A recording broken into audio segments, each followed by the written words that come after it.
어떤 분들은 입으로는 엄청 겸손하죠. 말과 행동으로는 너무너무 겸손한데 마음이 교만한 분들이 있을 수 있어요. 교회 중에도 뭐 다 그렇진 않지만 간혹 어떤 분들은 외모상 외형적으로는 너무너무 겸손한데 마음속으로는 형제자매들을 참 이렇게 무시하는 마음을 가지고 있는 간혹 있을 수 있습니다. 내가 좀 구원을 먼저 받았거나 내가 뭔가 교회 안에서 높은 어떤 직분을 가지고 있다고 생각을 하거나 내가 뭔가 교회 가운데 큰 어떤 일을 했다고 생각하거나 할 때 정말 겸손하지 않으면 그 예수님의 자리에 자기가 이렇게 앉아 있을 수 있거든요. 바울은 얼마든지 그럴 수 있었어요. 환경적으로. 바울 사도가 그 어려운 가운데 복음을 전했고 가는 곳곳마다 교회가 세워졌고 바울을 통해서 구원받은 사람들이 엄청 많았죠. 저도 간혹 어떤 교회 가면 제가 전도 집회를 해서 구원받으신 분을 저를 기억하거든요. 그래서 찾아와서 그때 목사님 이때 말씀 듣고 내가 구원받았다 막 이런 얘기를 합니다. 근데 저야 가끔씩 얘기 들으니까 마음이 안 높아지는데요. 항상 그 얘기를 듣는다고 생각해 보세요.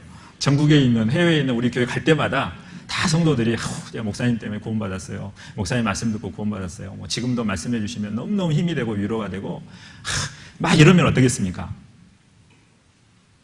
환경이 그 사람을 이렇게 높이거든요.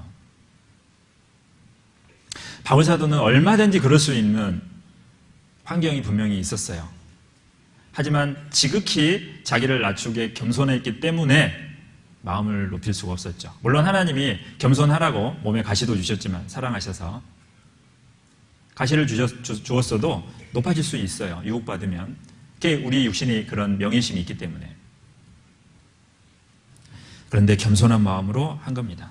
그래서 우리가 이제 변은 읽을수록 고개를 숙인다 이런 말을 하는데요. 정말 그리스도인이 온전해지면 겸손해질 수밖에 없어요. 어거스틴이라는 유명한 게 교부가 있죠. 제자들이 물어봤어요. 선생님, 그리스도인에게 첫째 가는 덕목이 무엇입니까? 겸손이다. 두 번째 덕목은 무엇입니까? 겸손이다. 세 번째 덕목은 무엇입니까? 겸손이다. 그러면 겸손의 반대가 무엇입니까? 교만이다. 교만이 무엇입니까? 뭐라고 얘기했을 것 같아요? 스스로 겸손하다고 생각하는 것이 교만이다. 이렇게 얘기를 한 거죠.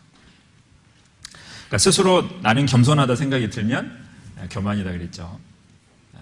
그래서 겸손한 마음은 하나님이 주시는 모든 은혜를 받는 그릇이다 라고 했습니다. 하나님의 은혜가 넘치도록 많고 계속해서 부어주시는데 그릇이 작으면 조금밖에 못 받죠. 그런데 겸손이라는 것은 그릇이기 때문에 내가 겸손하면 할수록 하나님의 은혜가 더욱더 충만해지고 정말 풍성하고 계속 부어진다는 거죠.